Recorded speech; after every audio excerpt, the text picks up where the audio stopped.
Shalini TV நேயர்களுக்கு வணக்கம். மார்கழி மாதம் மேசராசி பலன்களை பார்ப்போம்.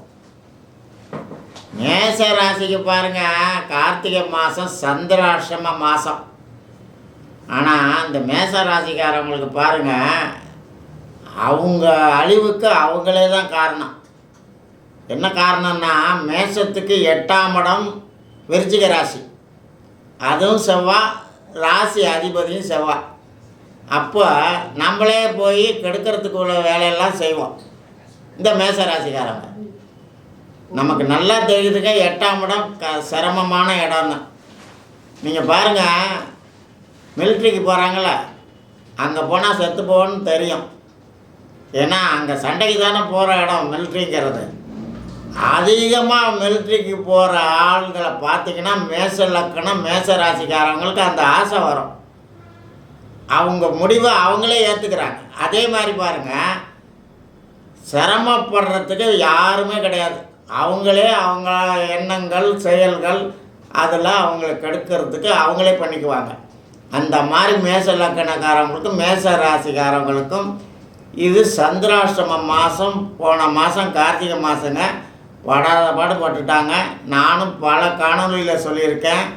ஜென்மத்தில் சூரியன் வரையில் நம்ம ராசியில் சூரியன் இருக்கும்போது சிரமம் வரும். மேச ராசிக்கு சித்திரை மாதம் வருது, அப்போ நம்ம ஜென்ம சூரியன் நமக்கு கஷ்டம் கொடுக்கும். அடுத்தது நம்ம எல்லாருக்குமே பிறந்த மாதம் வருது பாருங்கள், அந்த மாதமும் ரீபர்த், அதுலேயும் நமக்கு கொஞ்சம் சங்கடங்கள் கொடுக்கும். அடுத்தது நம்ம ராசியிலேருந்து 8ஆவது ராசிக்கு சந்திரன் 2.25 நாள் வர்றதுக்கு சந்திராஷ்டமம் எல்லாரும் அனுபவிக்கிறோம். அது வேலை செய்கிறது நமக்கு எல்லாருக்கும் தெரியும். இப்போ சூரியன் 8ஆவது ராசிக்கு வந்தார் கார்த்திகை மாதம்.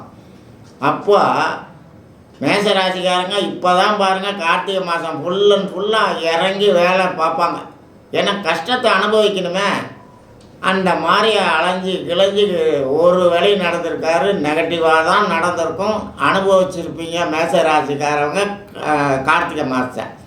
இப்போ மார்கழி மாதம் 9ஆம் இடத்துக்கு வந்துட்டார். அதனால் மார்கழி மாதம் மேச ராசிக்கு நல்ல பலன்கள் செய்யும். இருந்தாலும் இப்போ நமக்கு சனி 11க்கு வந்துட்டார். இப்போ நமக்கு 20/12 மேச ராசிக்கு லாபம்தான். அதாவது 11ஆம் இடத்துக்கு எந்த கிரகம் வந்து எந்த லக்ன ராசிக்கு வந்தாலும் நன்மைகள் தான் செய்யும். அந்த வகையில் மேச ராசிக்கு 11 சனி வந்தாலும் யோகம்தான். இருந்தாலும் 200 நாள் வரைக்கும் சனி பகவான் செவ்வாய் நட்சத்திரத்தில் தான் இருக்கிறார். நம்ம ராசியும் பார்க்குறார். ஆகையினால் அவர் அந்த ராகு நட்சத்திரத்துக்கு போகணும், அடுத்தது குரு நட்சத்திரத்துக்கு வரணும். அப்போ தாங்க நமக்கு இந்த 11ஆம் இடத்து சனி லாபத்தை கிடைக்கும்.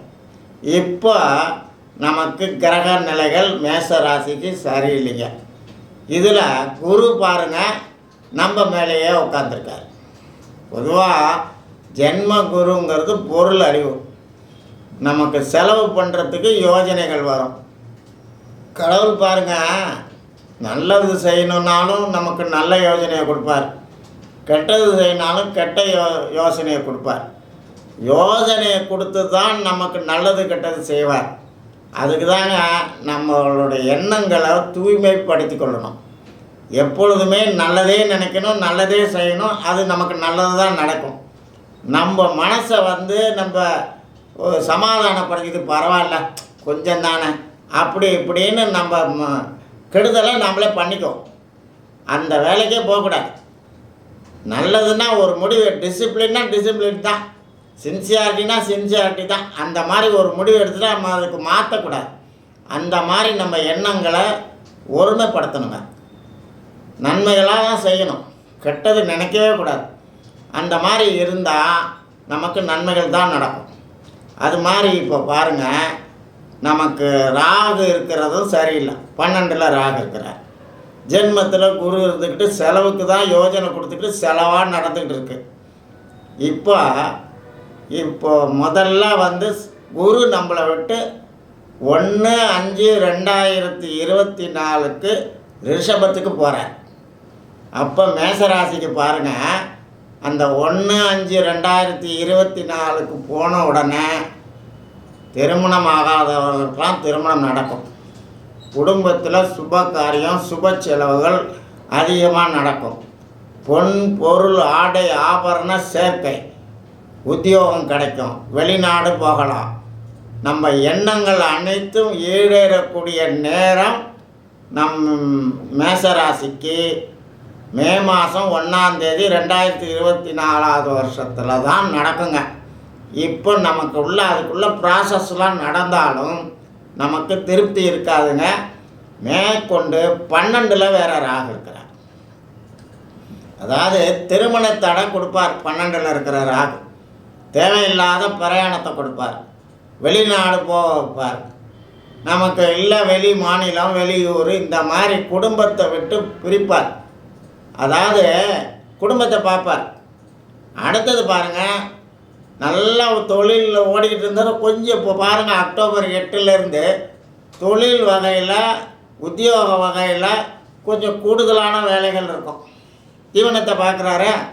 அதே மாதிரி நல்லா சாப்பிட்டுட்டு இருந்தவங்க பாருங்கள், இப்போ கொஞ்சம் சாப்பாடு குறையும். இல்லைன்னா ஈரோகுலர் டைம் மாதிரி சாப்பிடுவோம். நேரத்துக்கு சாப்பிட விடாது. படுத்தா தூக்கம் வராது.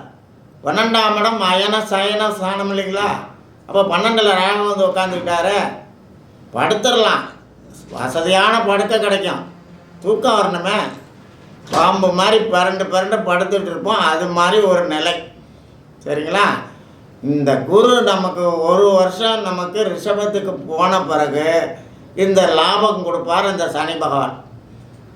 இப்போ அந்த குரு பலன் இல்லை மேசராசிக்கு. விவாகமெல்லாம் பாருங்கள், பேசுவாங்க, கொல்லுவாங்க, தட்டிக்கிட்டே தான் வரும். 1/5/2024 1/5/2025 1 வருஷம் நமக்கு குரு பலன் இருக்குங்க. அதில் திருமணம் கண்டிப்பாக நடக்கும். வெளிநாடு போகலாம், உத்தியோகம் கிடைக்கும், தொழில் ஆரம்பிப்போம், தொழில் பிரமாதமாக இருக்கும். எல்லா வகையிலும் இந்த சனி அப்போ நமக்கு அனுகூலமாக இருப்பார். ஆகையினால 2 கிரகம் சப்போர்ட்டாக இருக்குங்க. 12ல் இருக்கிற ராகு கொஞ்சம் கூடுதலான தண்ட செலவில் கொடுப்பார். பட்ஜெட்டை தாண்டிடும். கல்யாணத்துக்கே இப்போ நம்ம ஒரு 10 லட்ச ரூபான்னு போட்டோம்னா கூட 4-5 லட்ச ரூபாய் எடுத்து விடுவார். அந்த மாதிரி ஒவ்வொரு ஐட்டத்துலேயும் 12ல் இருக்குன்னா ராகு விரயம் தானுங்க, விரயத்தில் தானே இருக்கிறாரு. அதனால் கூடுதலான செலவுகளை கொடுப்பார். கொஞ்சம் நமக்கு கால் வலி, பாத வலி, பாதத்தில் பிரச்சனை, பிரயாணத்துக்கும் அதாங்க. பிரயாணம் நமக்கு நடக்காத எதிர்பார்த்த பிரயாணம்லாம் இப்போ நடக்கும். செலவு கொஞ்சம் கூடுதலாக வரும். அந்த மாதிரி நமக்கு அந்த செலவுகளை கொடுப்பார். மொத்தத்தில் சனி பயிற்சி ஆனதும் நமக்கு மேஷத்துக்கு 10ல் இருந்த சனியை விட 11ல் ஆட்சி பெற்றிருக்கிறாரு.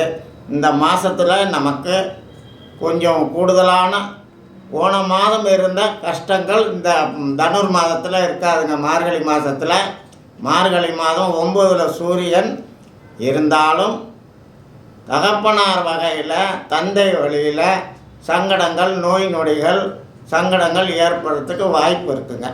மற்றபடி இந்த மாதம் மார்கழி மாதம் மேச ராசிக்கு சிறப்பான மாதங்க. இதில் சனி பார்வை இருக்கிறதுனால சித்திரை மாதம், ஆவணி மாதம், கார்த்திகை மாதம், மாசி மாதம் இதில் கொஞ்சம் எச்சரிக்கையாக இருங்க. ஏன்னா சனியோட பார்வைப்படக்கூடிய மாதங்கள். இதில் கொஞ்சம் சங்கடங்கள் ஏற்படுறதுக்கு வாய்ப்பு இருக்குங்க. அடுத்தபடியாக பாருங்கள், நமக்கு பாருங்கள் சனி பயிற்சி ஆகி ஒன்றும் நடக்கலைன்னு புலம்பல் இருக்க தான் செய்யும் மேசராசிக்காரங்களுக்கு. முதல்ல இருந்ததை விட இப்போ ரொம்பவும் நமக்கு சங்கடமாக இருக்குங்கிற மாதிரி ஒரு புலம்ப வச்சுருங்க மேசராசிக்காரங்கள. காரணம் என்னன்னு கேட்டிங்கன்னா, இந்த 1/5/2024 பிறகு தான் நல்ல மாற்றங்கள் நடைபெறும். அதோடு இல்லைங்க, இந்த மாதத்தில் இதை குறித்து வச்சுக்கோங்க. அந்த நாளில் ரொம்ப எச்சரிக்கையாக இருங்க. இந்த நாளெல்லாம் நம்மளை கெடுக்கக்கூடிய நாள்கள், சங்கடப்படக்கூடிய நாள்கள். 21/12, 23/12, 2/1/2024, 7/1/8/1/9/1, அடுத்தது 13/1. இந்த நாளெலாம் எச்சரிக்கையாக இருங்க. நமக்கு சிரமம் கொடுக்கும். எது இருந்தாலும் டேக் இட் ஈஸி பண்ணிக்கோங்க. வெயிட்டு கொடுக்காதீங்க. பொறுமையாக இருந்தால் காரியம் ஜெயிக்கலாம். அந்த மாதிரி மேச ராசிக்காரங்க இந்த மாதத்தில் 9ல் இருக்கிற சூரியன் நல்லது செய்யும், 10ல் இருக்கிற சூரியன் நல்லது செய்யும், 11ல் இருக்கிற சூரியன் நல்லது செய்யும். தொடர்ந்து 3 மாதத்துக்கு இந்த சூரியன் நமக்கு இந்த மாதத்தில் நமக்கு நன்மைகள் செய்வார். இந்த கார்த்திகை மாதம் ரொம்ப சிரமப்படுத்தி இருக்கும். மற்றபடி வரிசையாக நல்ல மாதங்கள் சூரியன் சஞ்சாரம் வருதுங்க. அதனால் நமக்கு நன்மைகள் செய்யும். வணக்கம்.